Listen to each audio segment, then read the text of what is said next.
Welcome to மெஹனஸ் views. இன்றைக்கி நம்ம பார்க்க போகிற ரெசிபி என்னென்னா ஃப்ரெஞ்ச் ஃப்ரைஸ். இது ரொம்ப சிம்பிளான ரெசிபி தான்.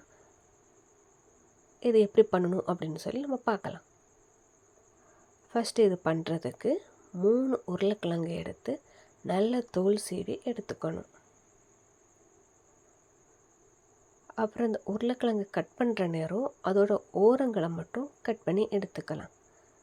இது நமக்கு தேவைப்படாது, ஸோ அதை நம்ம ஸ்கிப் பண்ணிக்கலாம்.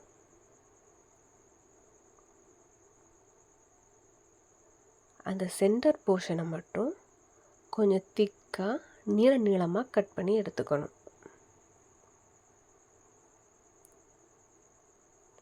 ரொம்ப ஒல்லியாக கட் பண்ணிடக்கூடாது. கொஞ்சம் திக்காக இருந்து அப்படின்னா தான் சாப்பிடும்போது நல்லாயிருக்கும். வேக வைக்கும்போதும் ரொம்ப வேகாது, அதுக்காக தான். அப்புறம் ஃபுல்லாக கட் பண்ணி எடுத்துட்டோம். அதோடய சைஸ் பார்த்திங்களா எந்த மாதிரி இருக்குன்னு. இந்த மாதிரி கட் பண்ணி எடுத்துக்கணும். கட் பண்ணி எடுத்த பொட்டேட்டோஸ் எல்லாம் ஒரு நார்மல் வாட்டருக்கு ட்ரான்ஸ்ஃபர் பண்ணுறோம். நம்ம ஏன் இப்படி போடுறோம் அப்படின்னா, பொட்டேட்டோஸ் கட் பண்ணி ரொம்ப நேரம் வெளியே இருந்து அப்படின்னா அதோட கலர் சேஞ்ச் ஆகும்.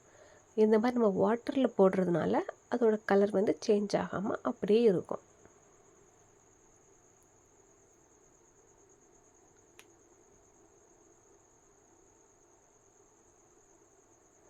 இப்போ ஒரு பாத்திரத்தில் வாட்டர் வச்சு கொஞ்சமாக சால்ட்டும் போட்டு கொஞ்சம் நல்லா கொதிக்க விடணும். இப்போ வாட்டர் நல்லாவே ஹீட் ஆகிடுச்சு. இந்த டைமில் நம்ம அந்த பொட்டேட்டோஸ்லாம் இதில் போட்டு மூடி வச்சு கொஞ்ச நேரம் வேக வைக்கணும்.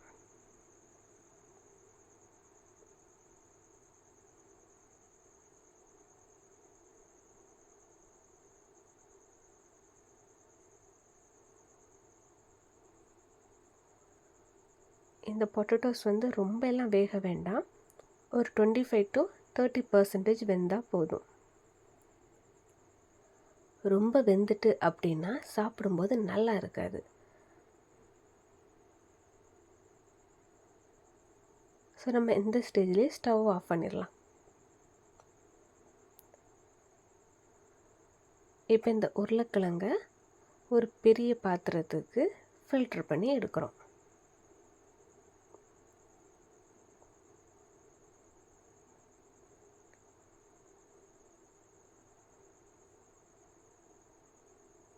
இனி இந்த உருளைக்கிழங்கை நல்லா ஆற விடணும்.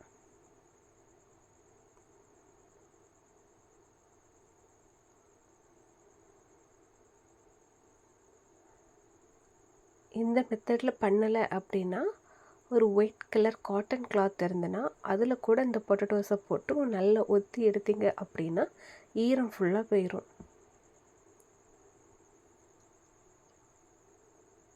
அப்புறமா இதில் கொஞ்சமாக கார்ன்ஃப்ளவர் மாவு,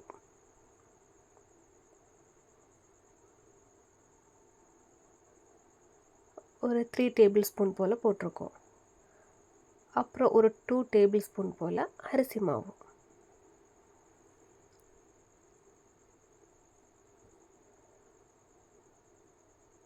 இனி இதை நல்லா மிக்ஸ் பண்ணணும்.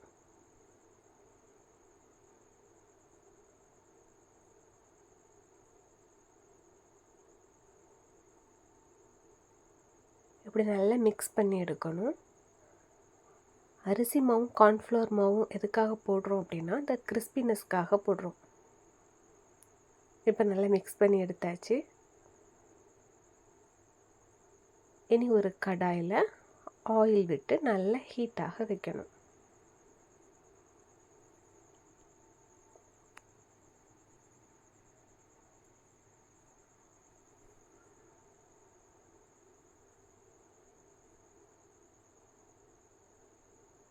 ஆயில் நல்லா ஹீட் ஆனதும்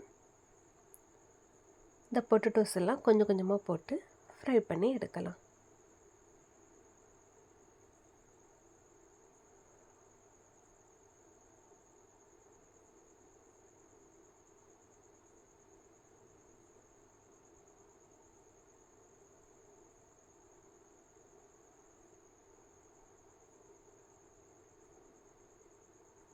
இது கொஞ்சம் நல்ல டீப் ஃப்ரை ஆகணும்.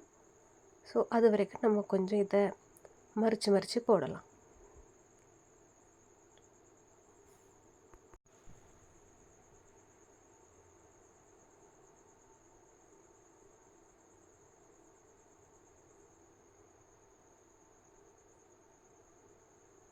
உங்களுக்கு இதை பார்த்தாலே தெரியும், கொஞ்சம் இந்த உருளைக்கிழங்கோட கலர் கொஞ்சம் சேஞ்ச் ஆகி கொஞ்சம் இந்த கோல்டன் கலரில் வரும்.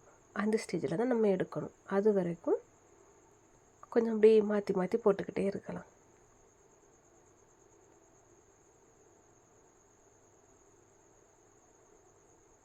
இப்போ பாருங்கள், கொஞ்சம் கோல்டன் கலர் ஆகியிருக்கு பாருங்கள். இந்த ஸ்டேஜில் நம்ம எடுத்து சர்வ் பண்ணலாம். உங்களுக்கு இந்த ரெசிபி பிடிச்சிருந்து அப்படின்னா மெக்னஸ் வியூஸ் சேனலை சப்ஸ்கிரைப் பண்ணுங்கள். தேங்க்யூ.